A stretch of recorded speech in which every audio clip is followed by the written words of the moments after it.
Hi Pisces, this is Pisces Hub. Welcome to my channel. So for today's video, gagawa tayo ng reading gamit itong The Old Style Lenormand Fortune Telling Card. Okay, alamin natin kung ano mga posibleng mangyari for Pisces gamit ang oracle cards na ito. Mga gabay mensahe niya po for you sa araw na ito. Okay?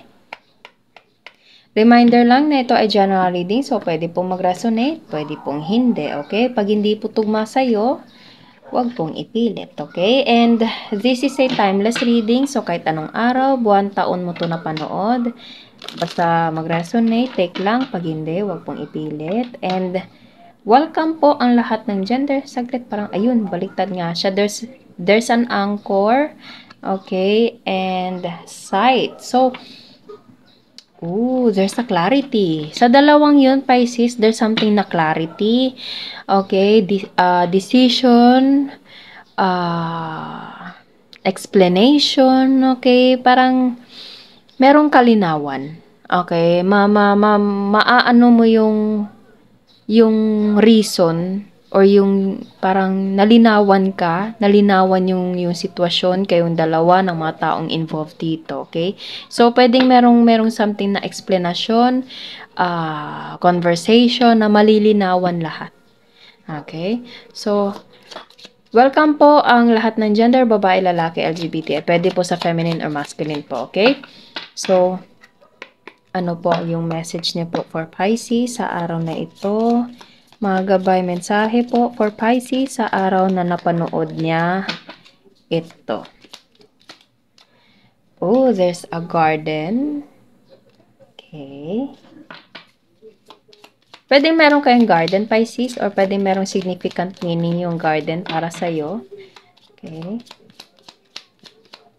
Ano pa po ito?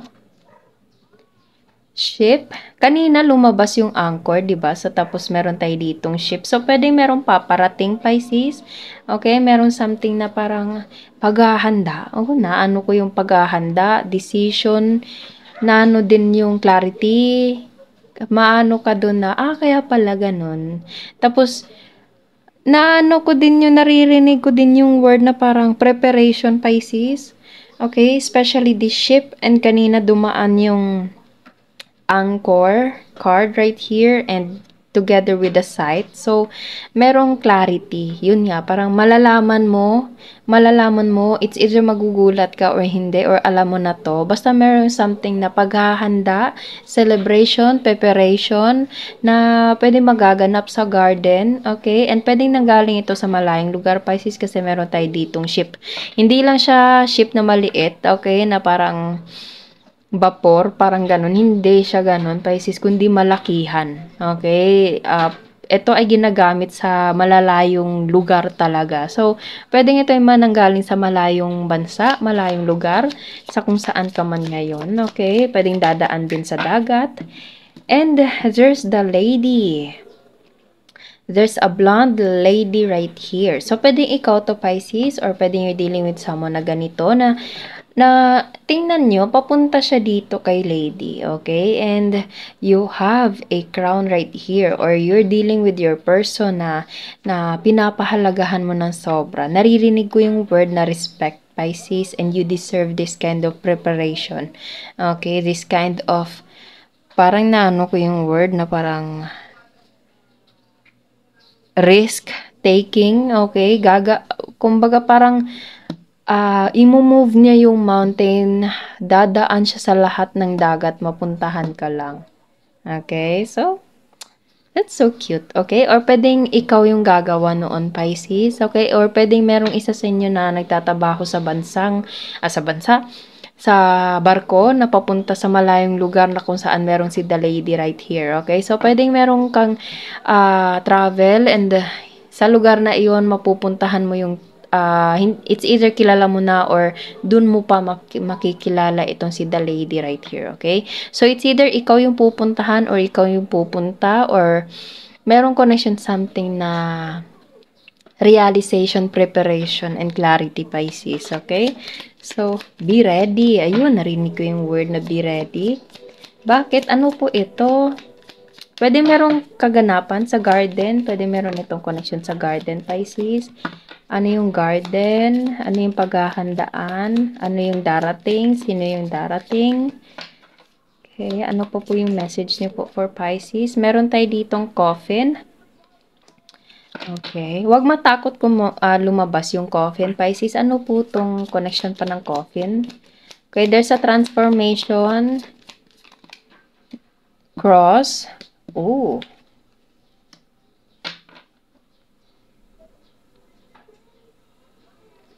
Okay. Medyo ano yung... Sige nga, sige nga. Ano pa? Ring. Oh. So, meron itong connection about something na parang magkaiba. Yung paniniwala nyo, magkaiba kayong tao, magkaiba yung lugar, magkaibang sitwasyon sa buhay, magkaibang mundo. Hindi literal na mundo ha, obviously, 'di ba? Pero parang iba yung ginagalawan niyang mundo, iba din sa iyo. Okay? Or ikaw to Pisces na parang magbabago yung buhay mo. Ganon. Kasi meron tayo ditong the coffin. And after the coffin cross, nasundan ng ring. Okay, so there's big possibility of something na merong connection sa ring, garden, cross, lady, okay, na it's either siya yung pupuntahan gamit ang ship na ito, okay, and there's a coffin right here. So, feel ko malaking event ito, Pisces. Hindi ko po ma-pinpoint. Basta there's something na preparation. Pwede ito yung merong connection din sa religion, Pisces.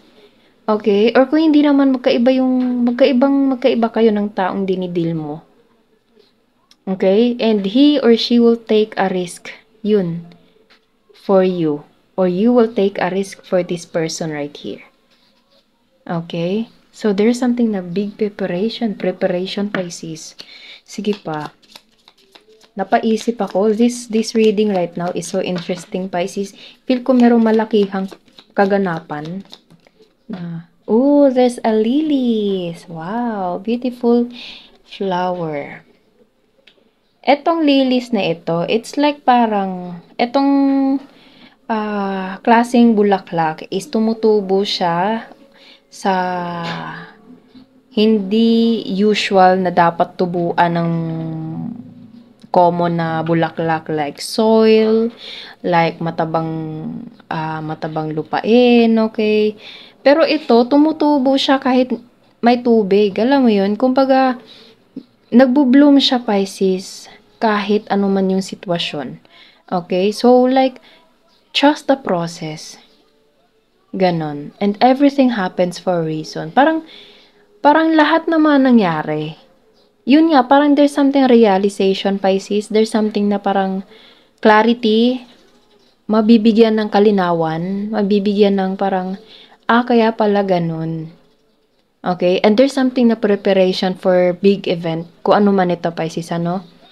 And you will bloom, or this situation, relationship, or whatever it is, will bloom like a lily, Pisces. Okay? Kumbaga, kahit ano man yung nangyayari, magbubloom at mabubloom siya. Gaganda at gaganda siya.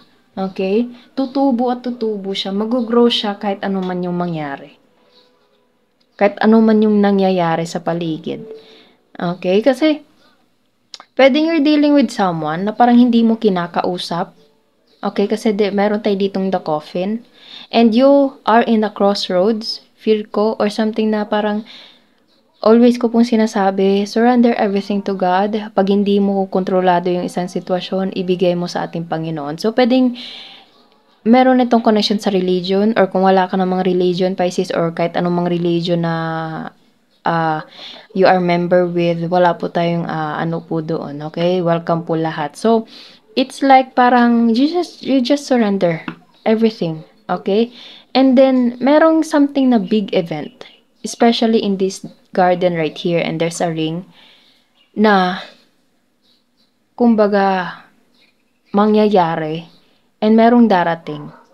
There's a preparation right here, and Sobrang ganda.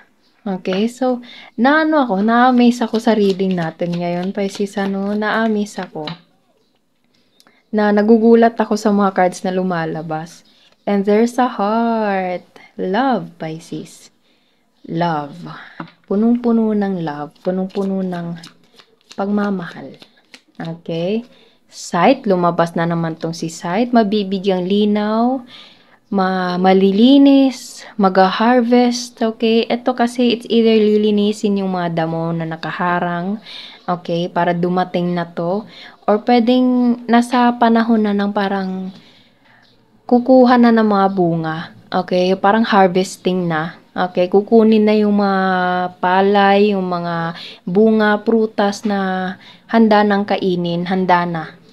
Okay? So, yun, parang word na handa na. Preparing. Yun, Pisces. So, there's something na big event na wow. Hindi ako and also there's a bear. So, pwedeng ito ay merong connection. Feel ko itong si the ship dito is coming from somewhere na merong bear. Okay? Or pwedeng malayong lugar. Okay? Or malamig. Pwedeng nasa isang lugar ka ngayon, Pisces, na malamig. Pwedeng merong bear. I don't know. Or pwedeng yung makakakita ka ng sign. It's either nasa paligid mo lang, nasa cellphone, pictures, or anywhere, anything, na merong bear. Ang bear kasi, para siyang polar bear or brown bear, okay?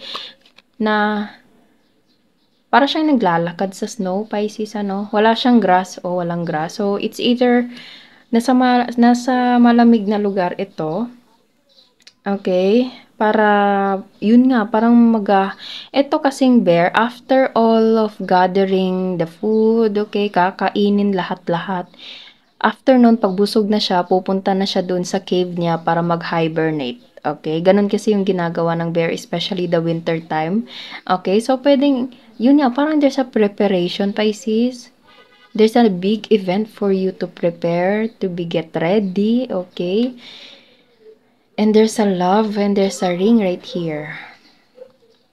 And harvesting, getting ready to all the abundance, all of the food para mag-hibernate or something na mag-relax. Okay? So, pwedeng ito ay nanggaling sa malayong lugar, especially sa malamig na lugar, or pwedeng gusto mong pumunta doon, okay? Or pwedeng, merong connection sa bear, pwedeng makakakita ka ng bear. Bouquet of lilies, Pisces, flowers, and star. Wow. Wish fulfillment, Pisces. Dreams do come true. Pinangarap mo to, Pisces, ginusto mo to, minamanifest mo to dati, and ngayon nandito na. Okay, there's a big event for you to get ready. Okay, and feel ko galing to sa malayong lugar, or ikaw yung nasa malayong lugar, Pisces, and kung ano man itong sitwasyon na ito, be ready with this ring, with this bouquet of hearts. Ba't mo nasabing bouquet of hearts? Bouquet of lilies and with the heart. Okay, na pwedeng mangyayari sa garden, or pwedeng meron itong connection sa garden. Okay, and there's a lady, it's either this is you, or you're dealing with someone na ito yung pupuntahan mo. Okay, and merong ship. Obviously, ito ay nanggaling sa malayong lugar. Pwedeng ito ay merong bear na lugar. Okay, and bottom of the deck is stork. Stork kasi is like delivery, Pisces, Stork is like parang gumagawa siya ng nest. Nakikita nyo yung ibon na nandito, yung stork na ito, is nakatayo siya mismo sa nest. Napupugaran niya. Iitlogan niya, Pisces, okay? So, parang dito bubuo. Kulang na lang siya ng kaparehas niya. Okay, so paparating na. Ayun, narinig ko yung word na paparating na. Be ready, preparation, clarity also. Meron ka na, parang ganun. Okay, sana niyo po yung reading natin ngayon, Pero, maganda. Actually, wala akong noong una, medyo naguluhan ako dito dito na part, especially this coffin and cross. Pero after no, naliwanagan lahat. Ito, parang sobrang ganda na ng mga cards na lumalabas. Okay, so there's a big possibility of love right here. or parang something like abundance also, preparation for a big event, especially this harvesting right here, okay? And there's dreams do come true, wish fulfillment, wish fulfillment, okay? And something like pangarap, okay? Pinangarap mo to, hiniling mo to, and you will got this in God's perfect time. Okay? So, yun po ang ating reading for Pisces sa araw na ito. Naway nagustuhan nyo po. Huwag nyo po sanang kalimutan na mag-like at mag-subscribe po sa ating channel. And click the bell button, Pisces, para ma-notify po kayo sa next videos na i-upload natin. Okay? So, thank you, Pisces, and God bless!